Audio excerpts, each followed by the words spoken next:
Привет! Горячая новинка этой осени – Realme XT.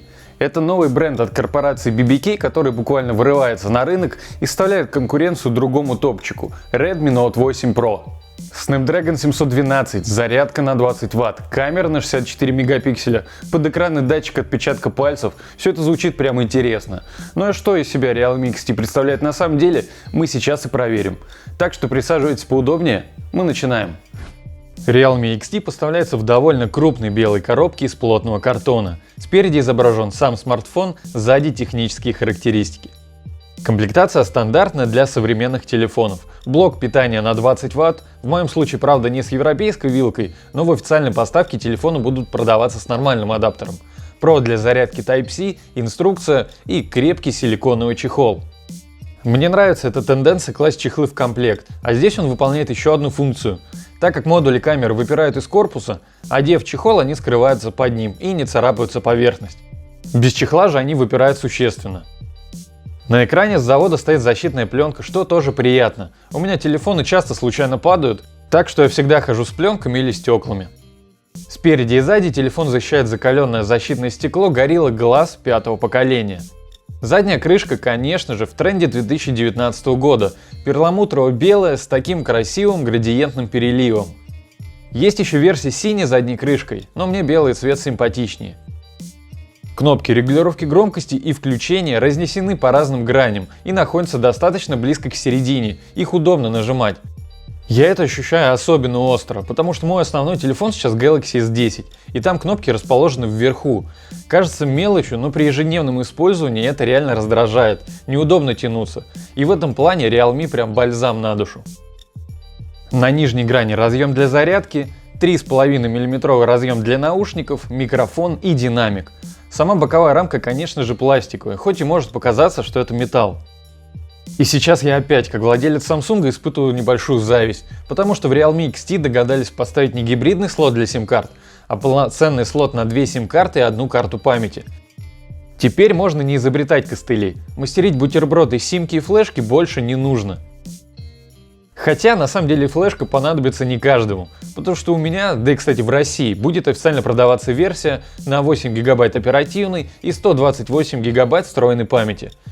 Память быстрая UFS 2.1, ну и для тех, кто любит цифры, вот несколько тестов по скорости чтения и записи. Ставьте на паузу, чтобы изучить внимательнее. В Realme XT поставили Super AMOLED экран 6,4 дюйма с разрешением Full HD+, и наконец-то с поддержкой Always On Display. Время и дату на заблокированном экране можно увидеть, еще показываются иконки SMS и пропущенных звонков, но вот иконки от мессенджеров пока не показываются. Индикатора оповещений тоже нет, так что если не услышали сообщение или звонок, то только вручную включать экран. Вообще негативная особенность AMOLED экранов — это то, что на низкой яркости у них присутствует шим, ну или проще говоря мерцание, которое можно увидеть только под камерой, но глаза от него устают. И здесь в настройках я нашел пункт, чтобы отключить мерцание при низкой яркости. И реально работает, на камере это особенно заметно. Как побочный эффект этой функции обещают повышенный шум на экране, но если честно, я особо разницы не увидел, так что просто оставлю эту галочку активной всегда. В целом экран приятный, цвета яркие, автоподсветка работает плавно и в принципе хорошо, на солнце экран также видно неплохо.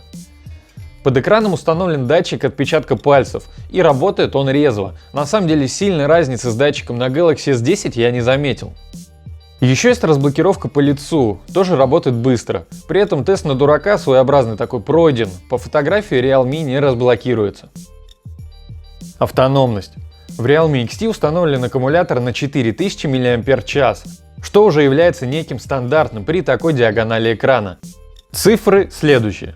При воспроизведении видео с YouTube в качестве Full HD на максимальной яркости через Wi-Fi смартфон сел за 11 часов 5 минут.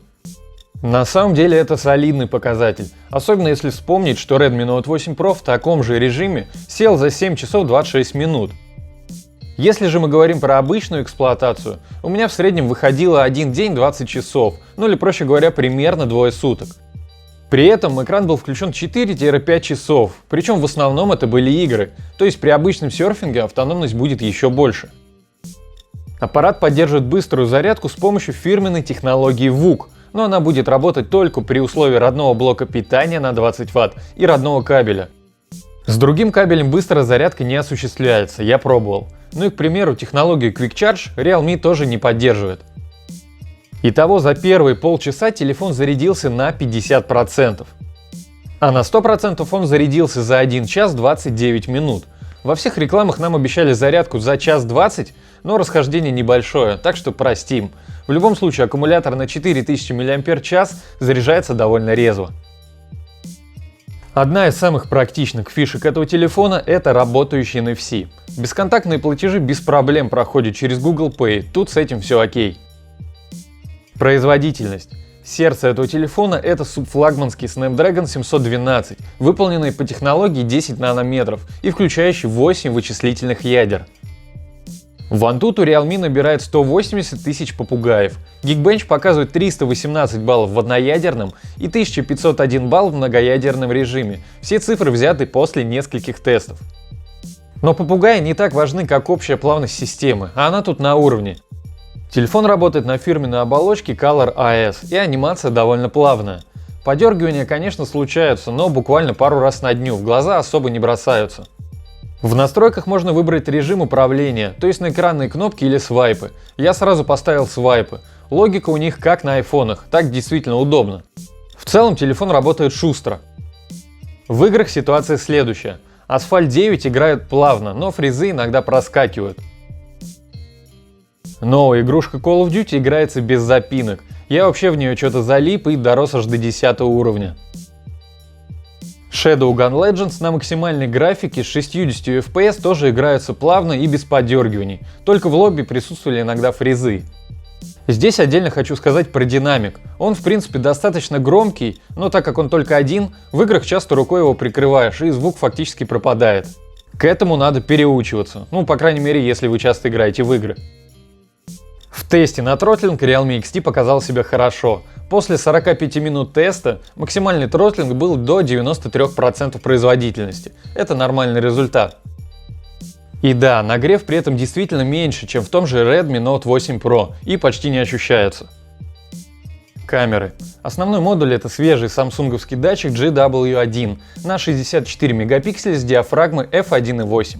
Вторая камера это ширик 119 градусов на 8 мегапикселей с диафрагмой f2.2. Третий это 2-мегапиксельный макромодуль и четвертый это тоже 2-мегапиксельный датчик глубины резкости. Основной модуль фотографирует действительно хорошо для своей стоимости. Для сравнения будут кадры еще из Galaxy S10, стоимость которого, конечно, в несколько раз больше, но зато так будет намного нагляднее. Некоторые кадры мне на Realme XT нравятся даже больше, чем на S10. К примеру, кадры с контровым светом. Realme их запечатлел лучше. Но в режиме HDR, конечно, Realme проигрывает, видны такие явные пересветы. Режим на 64 мегапикселя нужно включать отдельно, и с ним действительно при приближении кадры становятся более четкими. Опять же лучше, чем на S10. Но почему-то именно режим на 64 мегапикселя мне больше понравился на Redmi Note 8 Pro. Возможно, там алгоритмы немного по-другому настроены. Мне не очень понравился макромодуль. Кадры с него получаются какими-то резкими и совсем не детализированными. А с учетом того, что у основного модуля есть 5-кратный зум, с которого, кстати, макро симпатичнее получается, то макромодуль вообще получается не нужен. Темное время суток это в принципе сложные условия для камер телефонов, так и тут. В ночном режиме Realme пытается вытянуть кадр, но из-за этого он получается совсем неестественным.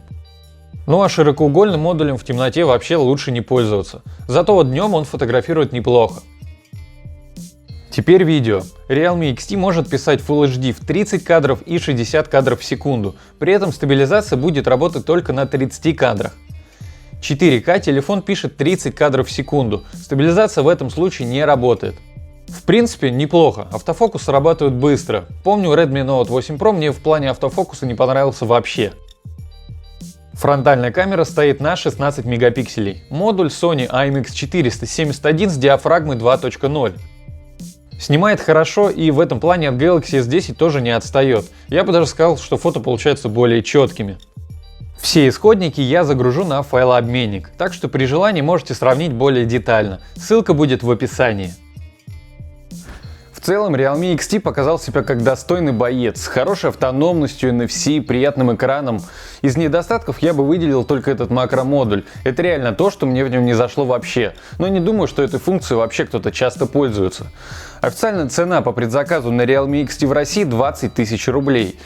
В принципе, хотелось бы, конечно, чуть дешевле, но в остальном у Realme получилось сделать реально хороший аппарат. Если выпуск был полезен, поставь лайк и подпишись на канал. И пиши в комментарии, как тебе Realme XT. А на сегодня все. До встречи в следующих видео. Пока!